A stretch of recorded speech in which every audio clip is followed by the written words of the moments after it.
Добре дојдовте во уште еден лавиринт со Кристинатовска. Најди медија од студиото на Медијатак. Денеска ќе обрнеме повеќе внимание на состојбата во Украина, но и на состојбата во Европската Унија, односно на тоа дали постои единство и зошто не можат европските држави да се договорат за некои важни светски прашања како што се војните кои беснеат во моментов. Во ова издание на Лавиринт разговарам со мој колега, искусен воен репортер од Германија, Jan Jesen, кој веќе години наназад оди од воено подрачје во воено подрачје за да информира германската јавност. Како што кажав, неговото големо искуство му дава еден поголем увид во сето она што се случува на активните жаришта, но и на сето она што се случува на местата кои што порано беа активни жаришта, а сега само тлеат. Од студиото во Скопје одиме со разговор со колегата Јан во Германија.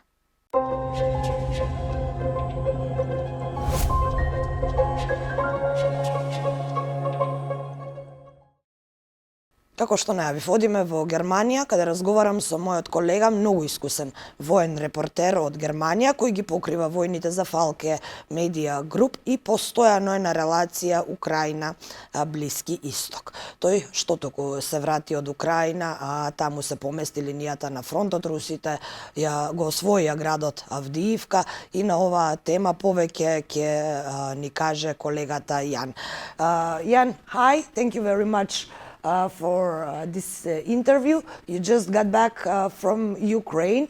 What is happening there in these last few days is that the Ukrainians basically withdraw from Avdiivka. The Russian took the whole city, so it's the city, what we had opportunity to see from footages of our colleagues is that the whole of the Avdiivka is wiped out.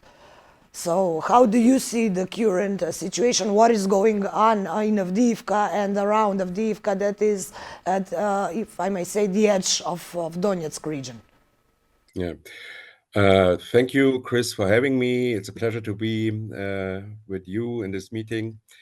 I mean, I've been, I think, 17 times now in Ukraine, and I would say this was the most depressing tour we did there. The people are frustrated. There's a lot of uncertainty because nobody knows how to deal with the situation, and the situation at the front line is quite intense. It's quite difficult for the defenders, for the Ukrainian defenders. They suffer a lack of ammunition, and the problem is also that a lot of the soldiers who joined the ranks voluntarily in the beginning of the invasion 2 years ago are either dead or are not able to fight anymore, and the people who are still at the front lines are very exhausted.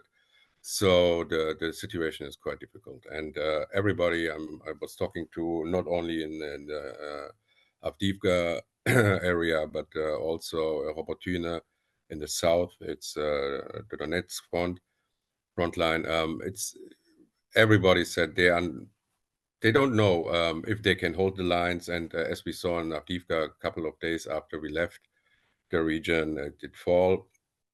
And I mean, it's not a city anymore, as you said. It's just rubbles. It's like Marinka or Bakhmut, but thousands of soldiers died there, Russians, but also Ukrainian soldiers.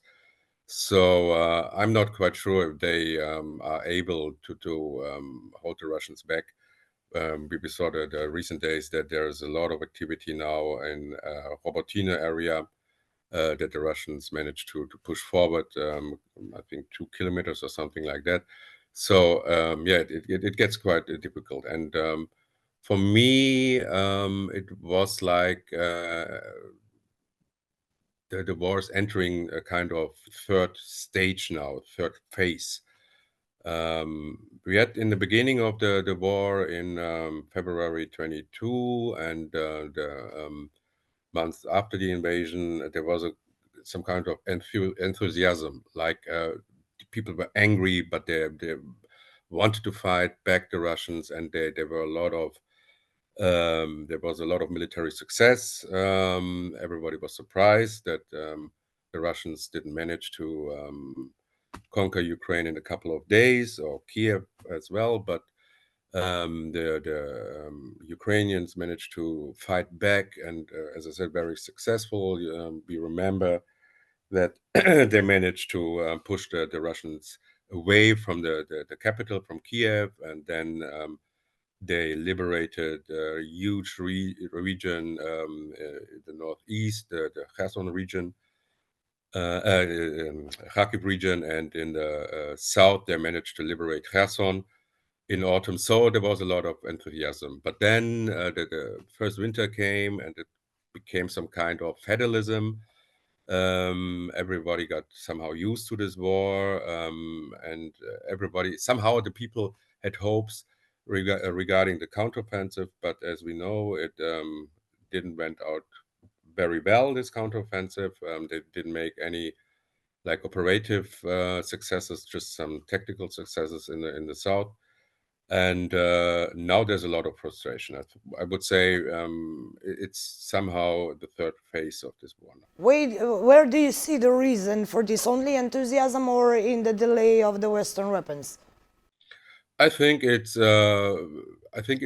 mostly the delay of Western weapons. So people are uncertain, but regarding the Western support. I mean, Germany is now trying to was helping supporting Ukraine much better than it used to be. I think Germany is now the biggest supporter of Ukraine in terms of weapons. But without the USA as the most important supporter of Ukraine, um, nobody knows how to close this gap then. And this is really a problem. I mean, when I spoke with guys from an artillery unit next to Avdiivka, they told me when we fire two grenades, then the Russians can respond with 100 grenades. And this is really a big, big problem. And this was actually the reason why they couldn't hold Avdiivka, because the Russians, I mean, they are using the same tactics as in Bakhmut, like pushing forward with a lot of soldiers. They don't give a shit about their fallen soldiers. We saw again piles of dead Russian soldiers lying around, but the Russians don't care about their soldiers as they did in Bakhmut. So when you don't have the ammunition, you can't hold them back, and it's easy as it is. Which city you visited during your last trip to Ukraine? A lot of cities. As I said, we were in the region of Avdiivka. We were in the south, next to Robotyne. We visited Kherson, Pokrovsk, Kharkiv, Dnipro, Kiev, Odessa as well. So we made a long trip. Jan, one more question I'm interested in is we hear and read a lot about blockages in a few European countries, in Poland as well. So is it easy to cross the border because of the Polish blockages?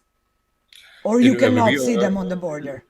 Yeah, but this time we crossed the border in the south, so from Moldova. This was absolutely easy as always, and I think what is happening at the Polish border is just a shame.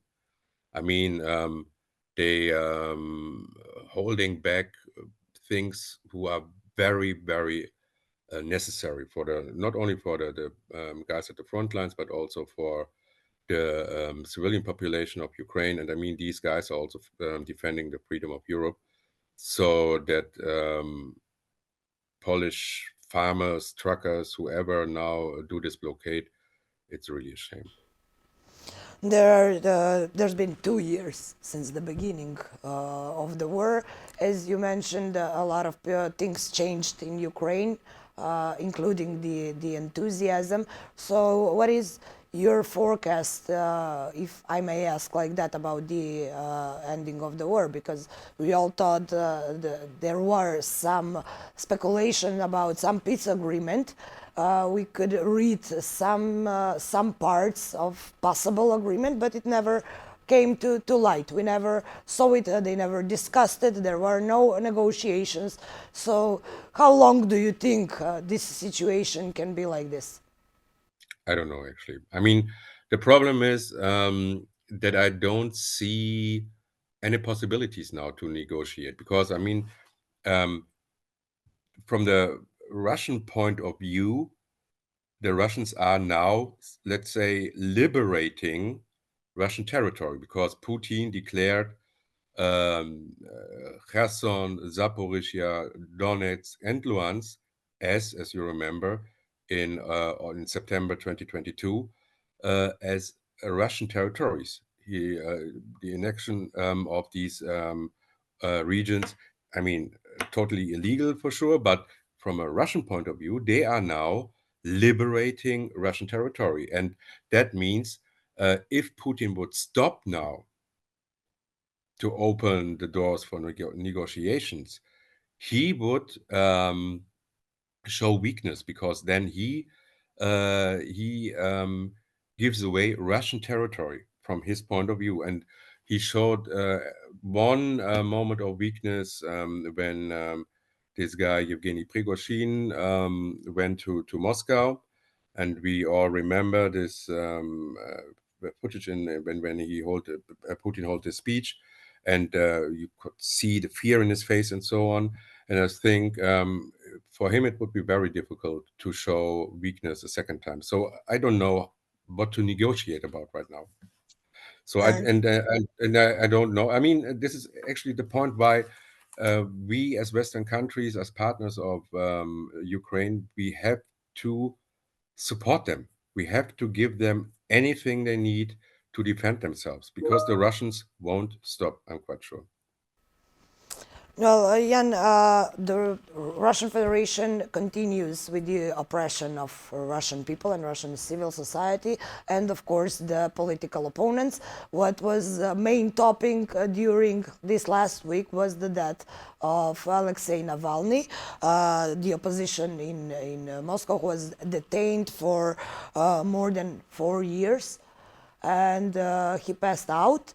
And his body cannot be returned to his family yet. And all of this happened, this news we heard during the Munich Security Conference. So do you see this as some kind of a message, the timing of the death? Because the colleagues and the family of Navalny, they have a lot of doubts that his death is not by natural causes. I actually was really, I wasn't surprised to hear about his death. I mean, it shows how the state of Russia is now working. I mean, Russia is now some kind of fascist country, and it was totally clear that Navalny wouldn't get out there alive from Siberia. Surely it was a message from Putin. I'm not quite sure if it was a message to the Munich Security Conference,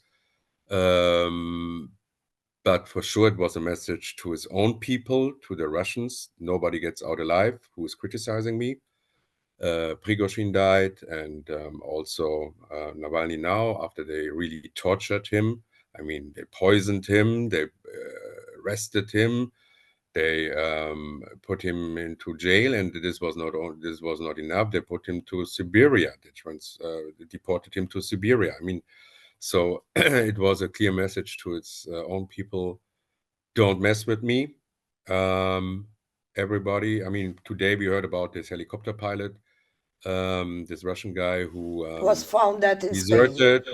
deserted, and I mean, he got a lot of money from the Ukrainians, but anyway, I mean, this guy had showed bravery, and today he was killed in Spain. So I mean, this is the Russian way of dealing with problems and opponents and people who are criticizing the Tsar, the president, Putin. Yes, there are upcoming elections next month. my viewers had the opportunity to hear from firsthand from a Russian journalist, my last show about the situation in Russia and the oppression on the civil society and media. And after the death of Navalny, we saw the footages online of the detaining people who were just trying to leave a flower and to pay their respect to Navalny. So up to this moment, there are more than 300 detentions in Russia for Navalny's death. Yeah, but on the other hand, you can see, I mean, we are speaking about only 1,000 people. I mean, in former years, we had 10,000s of people demonstrating, protesting with Navalny on the streets of Moscow and St. Petersburg. But now we see 1,000 people. I mean, they are really brave, these people. I really respect what they are doing there. But you can see that the whole Russian society seems to be, I don't know, quiet. Nobody is really, I mean, they are afraid, sure. So, I mean, And they're operating from abroad, yeah, from exile, because they're not able to operate from Russia. yeah, true. So there's no opposition anymore in Russia right now, I guess. So Jan, this war, along with the new war in Israel-Hamas war, they made some disagreement between European countries. We could saw that on the Munich Security Conference, as well on the Council of the European Union. There is one country who's not agreed to impose sanctions or to call for a ceasefire. So all the countries from European Union cannot come to one single agreement on this question, on the questions of war. So what do you think will happen? I'm asking this in context because we know that in European Union there are also upcoming elections. True, and in these European countries, especially in Germany, we have the problem that the right-wing party, this called Alternative for Germany, is on the rise. In service, they say that this party will get maybe 30 or more percent in these eastern regions where we have the elections in autumn.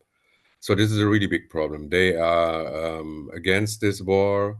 They like Putin because they like the way he's dealing with the problem. But they're fascists too. So I mean, it's not really surprising that they like him. And this is a problem. I mean, our politicians in Germany have to deal with this problem because when 30% of the people say we are going to elect these guys, that means that 30% of the people are maybe against this war. Again, they say Germany first. It's like this MAGA in the States, make America great again, America first, and so on. And many people in Germany think the same way, obviously. And they say, why do we spend billions and billions of euro for Ukraine? We need the money in Germany for other things, for social purposes or whatever. So this is a problem. But on the other hand, as I mentioned before, our Chancellor Scholz, in the beginning of the invasion, he was very cautious. You maybe remember that the first delivery we made were 5,000 helmets, and that's it. So now we are delivering a lot of stuff, a lot of weapons, a lot of tanks, a lot of grenades and ammunition and stuff. So I mean, somehow Scholz took over leadership, but I don't know if it's enough because when you have countries like Hungary or other countries who are really, you, I mean, the problem is always with Europe, the missing unity. I mean, we are talking about European Union, but actually there is no union when it's about wars or stuff like that. And this is really a big problem. I hope that we can somehow close the gap that we have now because the Americans are playing their games in US and stopping that support for Ukraine. And I hope that So you they think will that overrule. it's time for European Union to step up? Yes, absolutely. I mean, we are the ones who get in trouble when Putin wins this war, right? Not the USA. So, Jan, Ursula von der Leyen expressed intentions to run again for the head of European Commission. So, what do you think? What Germany thinks about this idea? There were some speculation that she may want to run for the head of NATO. But at the end, it turns out that she will run again for the presidency of European Commission.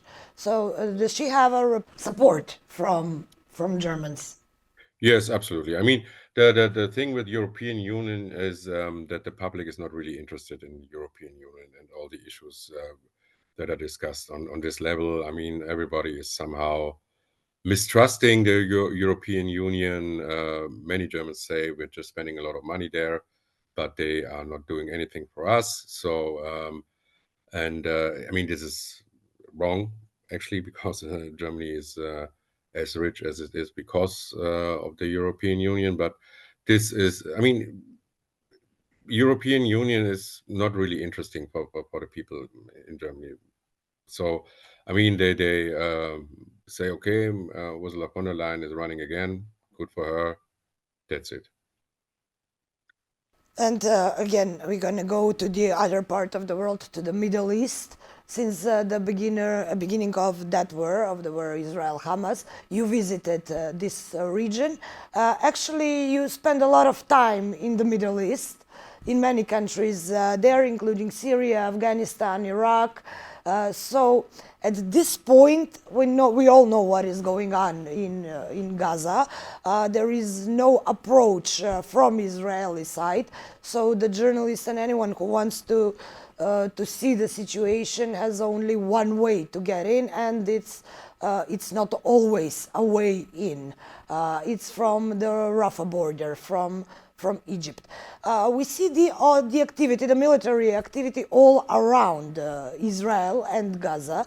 So you know very well that region. What can we expect when it comes to this war? And I'm asking this in context because as we see, the world cannot come to an agreement, to unity, as you say, for this question. So at this moment, the ceasefire or some big humanitarian move is not possible. From a military point of view, it's a dilemma situation for the Israeli army, for the IDF. I mean, urban warfare is always very, very difficult, especially when the area is so dense, like the Gaza Strip, and you have these collateral damages. I mean, it sounds a bit cynical, but this is normal for urban warfare, and the pressure onto Israel is high. The Americans, the Europeans, all asked the Israelis to stop this war, not to attack Rafah. But is the pressure high enough? I don't think so. As I said, it's a dilemma situation for Israel because if they stop now and if Hamas is not totally taken out of the game, totally destroyed, the structures of Hamas, if they still are, I mean, they are still capable of attacking. We have air raid alarm on daily basis there. When you see the videos of Hamas, which Hamas is publishing from the Gaza Strip, you see fightings in Gaza City itself, in Khan Yunis and so on. So they are still capable of attacking themselves. They are not stopping the war against the IDF. And everybody knows when they are stopping now the Israelis, we will have the same situation in 5 or I don't know 10 years again, like we saw it in the past in 2014. Now this time again, and this will happen again. And everybody knows this, and this is a problem. I mean, it's also a problem for the population in Gaza. I mean, every dead civilian in Gaza is dead because of Hamas. If Hamas would stop this war, if they would lay down the weapons, if they would bring them in captivity, if they would release the hostages, then this war would stop. But they are not stopping, and this is the reason, because they know that every dead civilian is, this sounds cynical as well, but it's good for them, because they can say, look how evil the Israelis are and what they are doing to our people. But they provoked this attack, and they knew exactly what they are doing there, and they knew exactly what would happen after this massacre of October 7th. So, yeah, and as I said, it's a dilemma situation. Whatever Israel is doing, it's somehow wrong. Yes, because there are many civilian victims, many casualties, and basically they are pushed in a corner, and they have nowhere to go. But the strikes keep coming, and the world, as I said, cannot come to an agreement how to resolve this humanitarian crisis. But do you see the possibility of other countries involving in this war, because there are threats from the whole neighborhood? It's a very difficult situation there. I mean, everybody, the big players there, US, Iran, and Israel, are trying not to cross the red lines where the situation gets uncontrollable. But there's a lot of military action in the north of Israel at the border to Lebanon. Hezbollah is attacking on daily basis. There are also civilian, but also military casualties there. On both sides, we have these militias in Iraq and Syria attacking military bases of the US. We have target killings in Lebanon, in Baghdad, and so on. So the situation, I mean, everybody tries not to escalate everything there. The big players. I think nobody is really interested in a really big war with Iran involved or Lebanon involved there. But I think you can compare it a little bit with the situation before the First World War. Nobody really wanted the First World War with so many different players involved, but it happened because people did mistakes. And I think this is the biggest problem there. As I said, nobody wants to cross the red lines, but with so many different groups, states. That's exactly why I asked, because not only the countries around Israel are threats, but also the terrorist organizations inside those countries. As you mentioned, Hezbollah, and we have Houthis from Yemen, who are also making troubles on the sea. That's why European Union launched a mission. They say it's not a fight mission, but only to protect the cargo ships that are going through that region.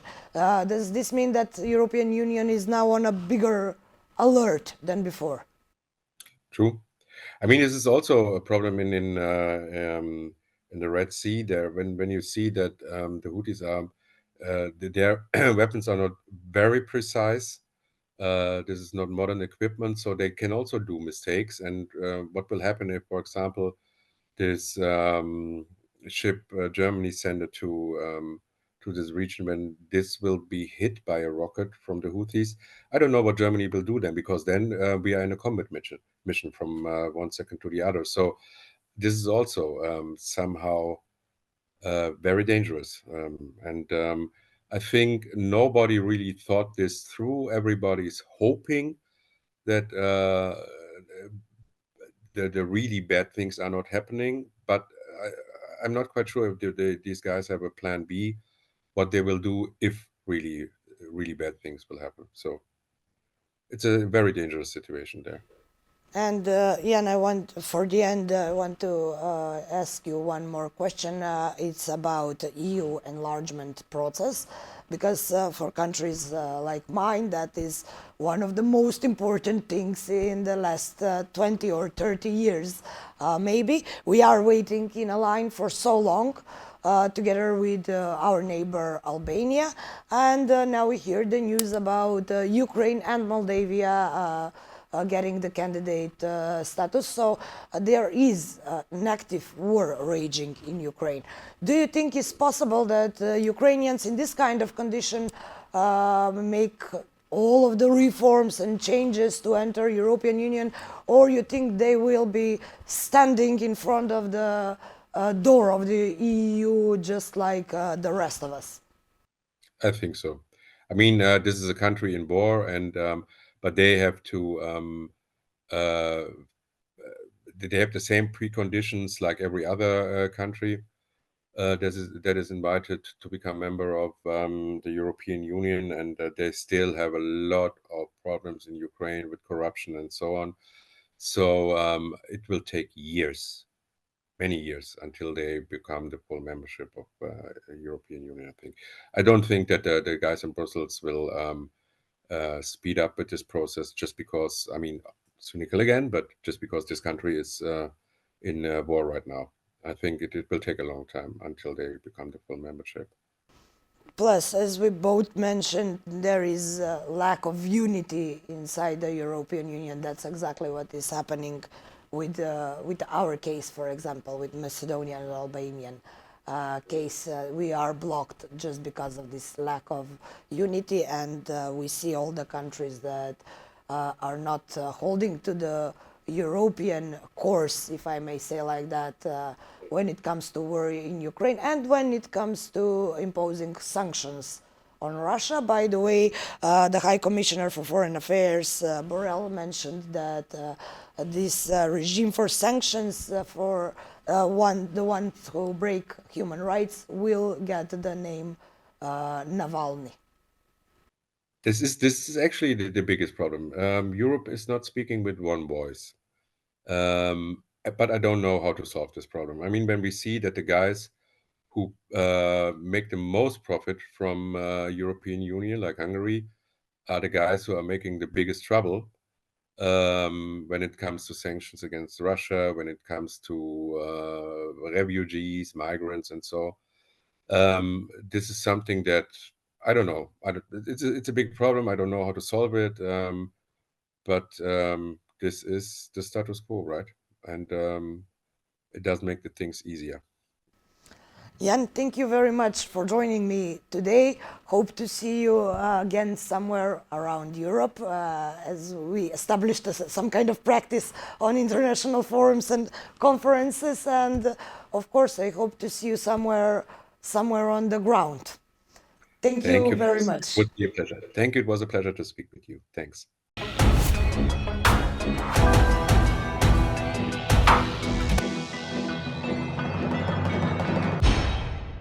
Со колегата Јан ги споменавме и изборите кои се случуваат во Европската Унија, така што со тоа прашање нема да се занимаваат годинава само државите, туку и Унијата во која што сакаме да влеземе и се обидуваме долги години.